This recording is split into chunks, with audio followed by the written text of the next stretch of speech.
Now we need to end the illegal abduction of Kilmar Abrego Garcia and bring him home too.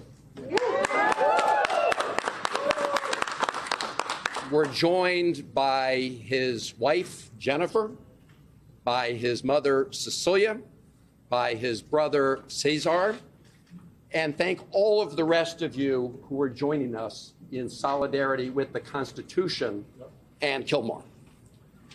Look, I'm a little sleep deprived, and I want to be as clear as possible about what this is about and what it's not about.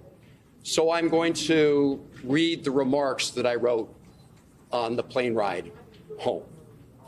As the federal courts have said, we need to bring Mr. Abrego Garcia home to protect his constitutional rights to due process. And it's also important that people understand this case is not just about one man. It's about protecting the constitutional rights of everybody who resides in the United States of America. If you deny the constitutional rights of one man, you threaten the constitutional rights and due process for everyone else in America.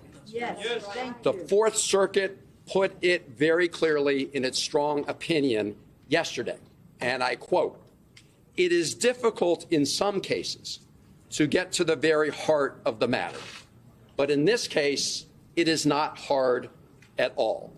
The government, in this case the Trump administration, is asserting a right to stash away residents of this country in foreign prisons without the semblance of due process that is the foundation of our constitutional order. Further, it claims, in essence, that because it has rid itself of custody, that there is nothing that can be done. This should be shocking not only to judges, but to the intuitive sense of liberty that Americans far removed from the courthouses still hold dear." They summed up the issue at stake perfectly. And that's why the Supreme Court, in a 9-0 decision, ordered the Trump administration to facilitate the return of Mr. Abrego Garcia. Now, the Trump administration wants to flat out lie about what this case is about. They want to change the subject. They want to make it about something else. And they are flouting the orders from the Federal District Court, the Fourth Circuit Court, and the Supreme Court to facilitate his return. President Trump campaigned on the promise to secure our homeland and deport violent alien criminals from our communities. Today, we have officially learned Democrat officials still refuse to accept the will of the American people. Maryland Democrat Senator Chris Van Hollen rushed to Dulles Airport this morning to fly to El Salvador, potentially using taxpayer dollars to demand the release of deported illegal alien MS-13 terrorist. The Democrats and the media in this room have continually and wrongly labeled Kilmar Abrego Garcia as a Maryland father. There is no Maryland father. Let me reiterate. Kilmar Abrego Garcia is an illegal alien, MS-13 gang member and foreign terrorist who was deported back to his home country. And when Kilmar Abrego Garcia was originally arrested, he was wearing a sweatshirt with rolls of money covering the ears, mouth, and eyes of presidents on various currency denominations. This is a known MS-13 gang symbol of hear no evil, speak no evil, see no evil. Abrego Garcia was also arrested with 2 other well-known members of the vicious MS-13 gang. And 2 separate judges found that Abrego Garcia was a member of MS-13, and that finding has never been disputed. And just this morning, it was revealed through Maryland court documents that Abrego Garcia's wife petitioned for an order of protection against him for 2 instances of domestic violence in May of 2021. And here is the order right here.